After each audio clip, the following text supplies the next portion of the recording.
Abangan ang katatawanan at walang nadismaya sa episode kagabi ng Bubble Gang. Aba. Yung payong po ang gustong-gusto ko. Binili ko yung payong dahil may libre siyang kotse. Bakit? Magkano ba yung payong? 42 million po. 42 million! Your Honor, galit po ba kayo?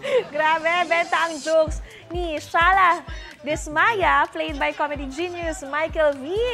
At syempre kabilang sa mga naka-banter niya, si Betong as Senador Mark Colecta at si Matt Lozano as Senador Espada.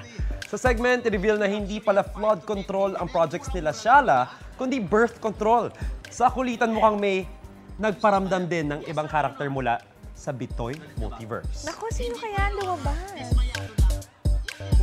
Your Honor, galit po ba kayo? Hindi naman! Dismayado lang! Yang naman kami sa'yo, ano? Luxury yung 5 to 10. Gusto mo bang mauna sa mga balita? Mag-subscribe na sa GMA Integrated News sa YouTube at tumutok sa unang balita.